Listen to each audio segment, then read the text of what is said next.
વીર વસરાજ દાદાના લિયાને આંગણે બેહણા છે।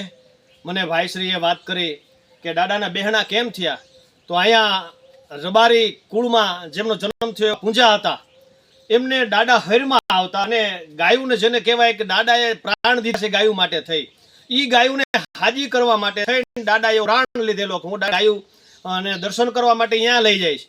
પણ દાદા જેને કહેવાય જેમાં આવ્યા અને રાતે સપનામાં આવ્યા પૂજા હતા ને અને કીધું કે હું બાપ લઈ આવીશ, તારે અહીંયા આવવાની જરૂર નથી, તારે રણમાં આવવાની જરૂર નથી।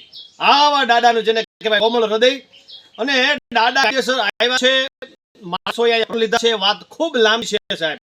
પણ પૂંજા હતા ને જેને કહેવાય બાપે પરચો દીધો દાદાએ, એટલે અમારે નારણદાન બાપુ સુરુ એવું કહે છે કે દાદાએ પરચો દીધો છે।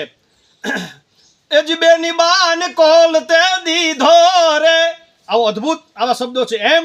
પણ લિયા માટે કેવું હોય, એજી પૂંજા તને કોલ તે દીધો રે, ધજાયું તે ધર્મની થાપી, અને મારતે ઘોડે બેન બોલાવે રે, મારતે ઘોડે એ દાડો પૂંજો બોલાવે રે। દાદાને દાદા મળ્યા સાહેબ, આવો જબરજસ્ત ઇતિહાસ છે। પણ જ્યારે મને અને આપને જ્યારે સમય મળે ત્યારે આવા પૂંજા હતા, મને ભાઈશ્રીએ મને વાત કરી બહુ ગમી છે। દાદાના તો સાહેબ 1, 2, 5 નહીં, જેટલા પરચા બોલો એટલા ઓછા છે સાહેબ। જ્યારે સમય મળશે ત્યારે આપણે દાદાનો ગુણગાન ગાશું। પણ અમારે કવિએ સપાખરું લખ્યું છે કે લારા જાનૈયા હજાર લઈને હાઈલો પરણવાને દાડો રાણો યસો વારા થાય તો ખારા જંદ, ચોપદારા લલકારા હેમ છડી વાળા હાલે નગારું ત્રંબાળા વાગ્યા હુકલાલ રંદ, જેને કહેવાય 75 લીટીનું આ સપાખરું છે। આ સપાખરું બોલો, સંગીતમાં ગવાય બોલાય, પણ જેને કહેવાય દાદાનો મારીને તમારી માથે આ સપાખરું બોલો એટલે કૃપા થાય। પણ જ્યારે સમય મળશે ત્યારે આપણે બોલશું, વધારે વાત નહીં કરતા।